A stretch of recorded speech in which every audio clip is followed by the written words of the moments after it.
கைகள் ஃபுல்லா கொடைச்சலா இருக்கு. அழுத்தி படுத்துட்டோம். அதனால கொடைச்சல் ஆகுது. வெயிட்ட லிஃப்ட் பண்ணிட்டோம். சேர்ந்தாப்புல கன்டினியூயஸா கொஞ்சம் ஹார்ட் ஒர்க் பண்ணிட்டோம். புதுசா ஏதாவது வேலை ட்ரை பண்ணிட்டோம். அதனால கை ஃபுல்லா கொடைச்சல். கைகள் இந்த மசில்ஸ் இருக்கு இல்லைங்களா? உள்பகுதி இந்த இடம், பின்பகுதி ஃபுல்லாவே இங்க எல்லாமே உங்களுக்கு கொடைச்சல். கைகள் ஃபுல்லாவே நல்லாவே கொடைச்சல். இந்த சிரமம் உங்களுக்கு இருந்துச்சுன்னு சொன்னா, ஃபியூ செகண்ட்ஸ்ல உங்களோட வலிய நீங்க ரெடியூஸ் பண்ணிக்கலாம். பாயிண்ட்ட பாருங்க லொகேஷன். பெருவிரல், ஆள்காட்டி விரல் 2 விரலையும் சேர்த்து பிடிச்சீங்கன்னா ஒரு மேடு எழும். அந்த மேடை லொக்கேட் பண்ணுங்க.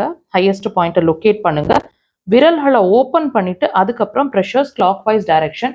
டீப் ப்ரெஷர்ஸுங்க. நீங்க இதை அழுத்தும் போதே, நீங்க ப்ரெஷர் கொடுத்துட்டு இருக்கும் போதே உங்களோட குடைச்சல் within a second, fraction of the செகண்டே குறையிற மாதிரி இருக்கும். கொஞ்சம் கண்டினியூஸா கொடுங்க. 2 கைகள்லையுமே கொடுங்க. நல்லாவே ரிலீஃப் கிடைக்கும் வித்தின் ½ an hour. தேவைப்பட்டா அதுக்கு மேல